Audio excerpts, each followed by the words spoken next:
जब भी हम शेयर मार्केट सुनते हैं हमारे दिमाग में क्या आता है? हर्षद मेहता, स्कैम 1992 या फिर वो दोस्त जो कहता है भाई शेयर मार्केट जुआ है, यहाँ पैसा डूब जाता है। हमें लगता है कि स्टॉक मार्केट से पैसे कमाने के लिए हमें चार्ट पैटर्न्स आने चाहिए, बैलेंस शीट पढ़नी आनी चाहिए और दिन भर न्यूज देखनी पड़ेगी। लेकिन क्या हो अगर मैं आपसे कहूँ कि दुनिया का सबसे बड़ा इन्वेस्टर वॉरेन बफेट कहते हैं कि शेयर मार्केट में पैसा कमाने का सबसे बेस्ट तरीका वो है जिसमें दिमाग लगाना ही नहीं है। जी हाँ, आज हम बात करेंगे इंडेक्स फंड के बारे में। ये इन्वेस्टमेंट का वो तरीका है जो स्पेसिफिकली आलसी और बिजी लोगों के लिए बना है, जहां आपको न्यूज नहीं देखनी, कंपनी ट्रैक नहीं करनी और फिर भी आप देश के टॉप फंड मैनेजर्स को हरा सकते हैं। साउंड इम्पॉसिबल है ना? चलिए फिर डाटा देखते हैं। बात है 2007 की। वॉरेन बफेट दुनिया के टॉप हेज फंड मैनेजर्स को एक ओपन चैलेंज दिया। उन्होंने कहा, तुम लोग इतनी फीस लेते हो, इतना दिमाग लगाते हो, मैं शर्त लगाता हूँ कि अगले 10 साल में मेरा एक सिंपल इंडेक्स फंड तुम्हारे टॉप 5 एक्सपर्ट मैनेज फंड्स को हरा देगा। शर्त थी $1 मिलियन की, लगभग 8 करोड़ रुपए की। टेड सिडिस नाम के एक हेज फंड मैनेजर ने चैलेंज एक्सेप्ट किया। उसे लगा वॉरेन बफेट पागल हो गए हैं, एक्सपर्ट तो एक्सपर्ट होता है। 10 साल बाद 2017 में उसका रिजल्ट आया। एक्सपर्ट हेज फंड का रिटर्न था 36% एवरेज। वॉरेन बफेट का बोरिंग इंडेक्स फंड का रिटर्न था 126%। वॉरेन बफेट वो शर्त जीत गए। लेकिन सवाल ये है, एक्सपर्ट लोग हार कैसे गए? तो उसका आंसर है क्योंकि वो एक्टिव इन्वेस्टिंग कर रहे थे, यानी कि बार बार खरीदना बेचना, जिससे उनकी फीस और टैक्स बढ़ गया। और वॉरेन बफेट ने क्या किया?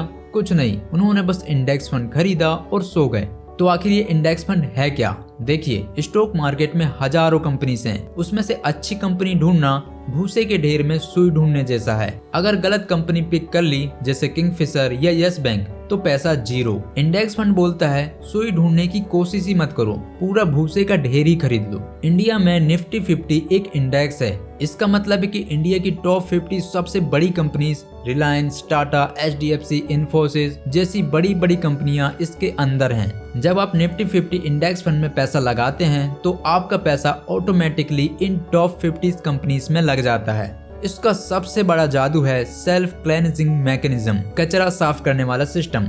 मतलब कि अगर टॉप 50 कंपनी में से कोई कंपनी खराब परफॉर्म करती है, मान लो कि 50 रैंक वाली कंपनी डूबने लगी, तो निफ्टी उसे ऑटोमेटिक किक आउट कर देता है और जो 51 नंबर की अच्छी कंपनी है उसे अंदर ले लेता है। यानी कि आपको डरने की जरूरत नहीं है, आपका पोर्टफोलियो अपने आप अपडेट हो रहा है। आप हमेशा इंडिया की बेस्ट कंपनीज पर पैसा लगा रहे हो। अब आप बोलोगे, लेकिन म्यूचुअल फंड वाले भी तो यही करते हैं। यहाँ आता है सबसे बड़ा फर्क, एक्सपेंस रेशियो यानी कि कमीशन। जब आप किसी एक्टिव फंड में पैसे लगाते हो तो वहाँ एक फंड मैनेजर बैठा है जो सैलरी लेता है, ऑफिस का खर्चा है, रिसर्च का खर्चा है। वो आपसे 1% से लेकर 2% तक हर साल फीस लेता है। इंडेक्स फंड में कोई मैनेजर नहीं है, कंप्यूटर सब मैनेज करता है, इसलिए इसकी फीस होती है 0.1% या फिर 0.2%। सुनने में 1% छोटा लगता है, लेकिन अगर आप 20 साल के लिए 10 लाख इन्वेस्ट करते हैं तो एक्टिव फंड में आप 15 से 20 लाख रुपए सिर्फ कमीशन दे देंगे और इंडेक्स फंड में आप मुश्किल से 50,000 रुपए देंगे। वही बचा हुआ पैसा कंपाउंड होकर आपको लाखों का फायदा देता है। इसीलिए जॉन बोगले इंडेक्स फंड के क्रिएटर ने कहा था, in investing you get what you don't pay for. तो क्या आपको इंडेक्स फंड लेना चाहिए? अगर आप इनमें से किसी कैटेगरी में आते हैं तो बिल्कुल हाँ। पहला, अगर आपके पास स्टॉक मार्केट रिसर्च करने का टाइम नहीं है।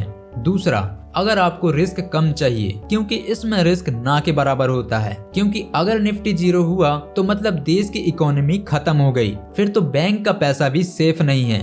तीसरा, अगर आपको एवरेज से बेटर रिटर्न चाहिए। S&P ग्लोबल रिसर्च रिपोर्ट कहती है कि 80% एक्टिव फंड्स लॉन्ग रन में इंडेक्स फंड को बीट नहीं कर पाते। अगर इंडिया पर भरोसा है तो निफ्टी 50 में SIP शुरू करो। कैसे करना है? किसी भी ब्रोकर ऐप पर जाओ और सर्च करो Nifty 50 index fund direct growth और इन्वेस्ट कर दो। बस ध्यान रखना, डायरेक्ट होना चाहिए, रेगुलर नहीं, वरना एजेंट कमीशन खा जाएगा। जॉर्ज सोरोस ने कहा था, if investing is entertaining, if you are having fun, you are probably not making any money. Good investing is boring. इसका मतलब है अगर एक्साइटमेंट चाहिए तो कैसीनो जाओ या मूवी देखो। वेल्थ क्रिएशन बोरिंग ही होती है। चुपचाप SIP करो और 15 साल बाद जब अकाउंट खोल के देखोगे तो वो कंपाउंडिंग का मैजिक देखकर आपकी लाइफ एक्साइटिंग हो जाएगी। अगर आपको ये लेजी तरीका पसंद आया तो वीडियो को लाइक करना और चैनल को सब्सक्राइब करना। जय हिंद।